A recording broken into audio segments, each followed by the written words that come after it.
નમસ્તે મિત્રો, એજ્યુ ફોર યુથમાં આપનું સ્વાગત છે। આજે આપણે ધોરણ 10ના વિષય ગણિતના પ્રકરણ 2ની ચર્ચા શરૂ કરવા જઈ રહ્યા છીએ। અગાઉ આપણે પ્રકરણ 1ના બધા જ સ્વાધ્યાયની ચર્ચા કરી છે। જો તમે એ સ્વાધ્યાય ના જોયા હોય તો એ તમે અચૂકથી જોઈ લેશો। હવે આપણે પ્રકરણ 2ની ચર્ચા શરૂ કરીએ એ પહેલાં હું તમને આની થોડીક માહિતી આપું। સૌથી પહેલાં તો આપણે એ જાણીએ કે પ્રકરણ 2માંથી પરીક્ષામાં લગભગ 6 ગુણનું પૂછાય છે। એમાં 1 ગુણનો એક પ્રશ્ન હોય છે, 2 ગુણનો એક પ્રશ્ન હોય છે અને 3 ગુણનો એક પ્રશ્ન એ આ પ્રકરણમાંથી પૂછાય છે। એટલે આ પ્રમાણે આપણે તૈયારી કરવાની થશે। તો સૌથી પહેલા આપણે કેટલીક પાયાની માહિતી પ્રકરણ 2 માટે જોઈએ। તો શું કહે છે કે બહુપદીના પ્રકાર પદની સંખ્યાના આધારે, તો 3 પ્રકાર પડે છે, આપણને ખ્યાલ છે એ પ્રમાણે કે એકપદી, કે જે પદાવલીઓમાં બહુપદીઓમાં એક પદ હોય એને આપણે એકપદી કહીએ છીએ। જે બહુપદીઓમાં 2 પદ હોય એને આપણે દ્વિપદી કહીએ છીએ અને જે બહુપદીઓમાં 3 પદ હોય એને આપણે શું કહીએ છીએ? ત્રિપદી તરીકે ઓળખીએ છીએ। ત્યાર પછી બહુપદીના ઘાતની વાત છે। તો શું કહે છે કે તમને જે બહુપદી આપવામાં આવી હોય એમાં જે ચલ હોય એ ચલની જે મહત્તમ ઘાત હોય એને બહુપદીનો ઘાત કહેવાય। જેમ કે અહીંયા આપણને એક પદાવલી આપી છે કે x ની 5 ઘાત વત્તા 6x ની 3 ઘાત ઓછા 8। તો તમે મિત્રો અહીંયા જોશો કે આપણો ચલ x છે અને x ની મહત્તમ ઘાત 5 છે, એટલા માટે આ બહુપદીનો ઘાત કેટલો થશે? 5 થશે। હવે બહુપદીની ઘાતના આધારે બહુપદીના પ્રકાર વિશે આપણે જોઈએ તો સૌથી પહેલો પ્રકાર છે જેને આપણે સુરેખ બહુપદી કહીએ। મિત્રો કોને કહેશો સુરેખ બહુપદી?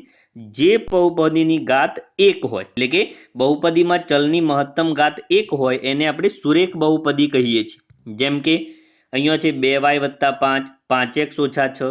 હવે આપણે ધ્યાન રાખીશું કે સુરેખ બહુપદીને આપણે સામાન્ય રીતે ax વત્તા b સ્વરૂપમાં લખીએ છીએ અને જેમાં a is not equal to શું હોય છે મિત્રો?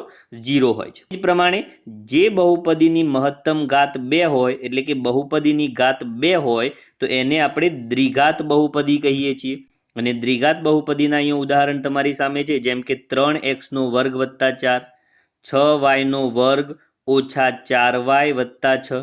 હવે આ જે દ્વિઘાત બહુપદી છે, દ્વિઘાત બહુપદીને આપણે સામાન્ય રીતે કઈ રીતે લખીએ છીએ? તો ax નો વર્ગ વત્તા bx વત્તા c, જેમાં પણ a is not equal to શું હોય છે મિત્રો? 0। તમે આ પ્રમાણે આગળ સમજી શકો કે જે બહુપદીનો ઘાત 3 હોય એને આપણે કેવી બહુપદી કહીશું? ત્રિઘાત બહુપદી કહીશું। હવે ત્યાર પછી આપણે વાત કરીએ બહુપદીના શૂન્ય।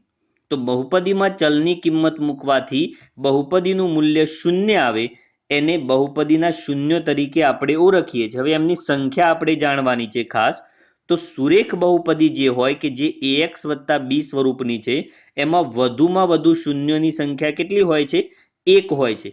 વધુમાં વધુનો મતલબ સમજજો કે એક શૂન્ય હોઈ શકે અથવા તો એનાથી ઓછા પણ શૂન્ય હોઈ શકે, બરાબર છે? ત્યાર પછી દ્વિઘાત બહુપદીમાં વધુમાં વધુ કેટલા શૂન્ય હોય?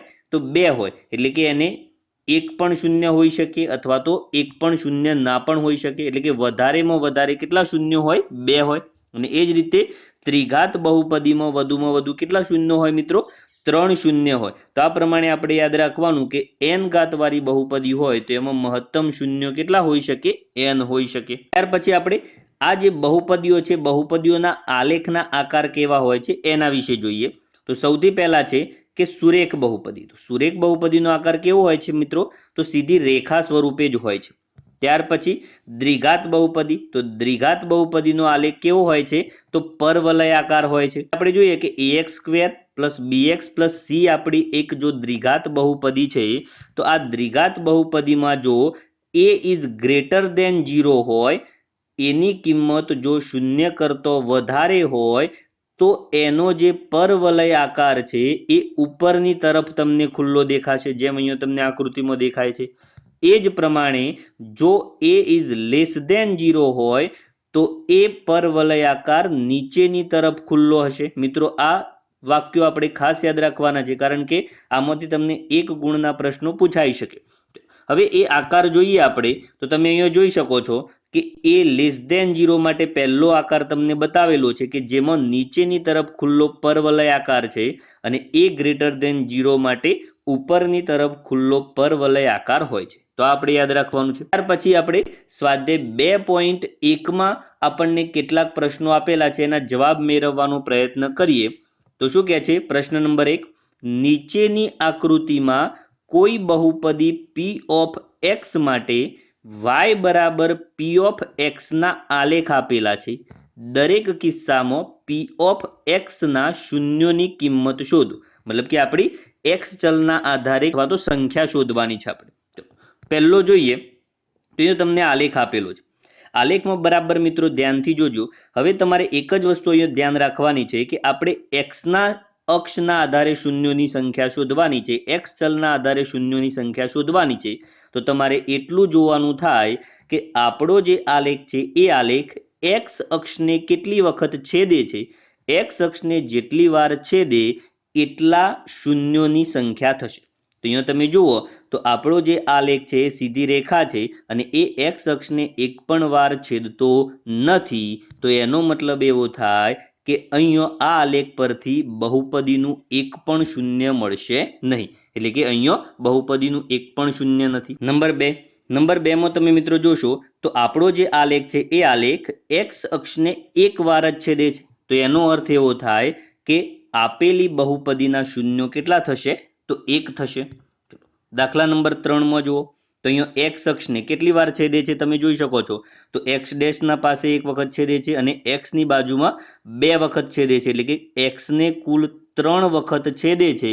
એટલા માટે અહીંયા શૂન્યોની સંખ્યા કેટલી થશે? 3 થશે. એ જ પ્રમાણે અહીંયા આલેખ જુઓ તો એક્સ ડેશ બાજુ 2 વખત છેદે છે, મતલબ એક્સ અક્ષને 2 વખત છેદે છે આકાર. તો એટલા માટે અહીંયા શૂન્યોની સંખ્યા કેટલી થશે? તો 2 થશે. એ જ પ્રમાણે આલેખ નંબર 5 છે. તો આલેખ 5માં તમે જોશો તો એક્સ અક્ષને 1, 2, 3 અને 4 વખત છેદે છે.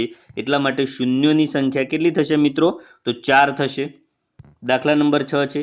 અહીંયા તમે ધ્યાનથી જુઓ તો 1, 2 અને 3 વખત એક્સ અક્ષને છેદે છે. એટલા માટે શૂન્યોની સંખ્યા કેટલી થશે મિત્રો? 3 થશે. તો આ સ્વાધ્યાયના દાખલા હતા. એ સિવાય થોડાક ઉદાહરણો આપણે જોઈએ. તો બીજું એક ઉદાહરણ આપણા પાસે છે. તો અહીંયા તમે ધ્યાનથી જુઓ તો આપણો જે આલેખ છે આલેખ એક્સ અક્ષને એક વખત છેદે છે. એટલા માટે શૂન્યોની સંખ્યા કેટલી થશે મિત્રો? તો 1 થશે. એ જ પ્રમાણે બીજું એક ઉદાહરણ આપણા પાસે છે. તો અહીંયા આપણો જે આલેખ છે આલેખ એક્સ અક્ષને 2 વખત છેદે છે. એટલા માટે શૂન્યોની સંખ્યા કેટલી થશે મિત્રો? તો 2 થશે. તો આ હતો આપણો સ્વાધ્યાય 2.1ના દાખલાઓનો વિડીયો. તો આવા ધોરણ 10ના વિષય ગણિતના અગત્યના વિડીયો માટે એજ્યુ4યુથને સબસ્ક્રાઇબ કરવાનું ભૂલશો નહીં. વિડીયો ગમે તો લાઇક શેર અચૂકથી કરશો. નમસ્તે મિત્રો.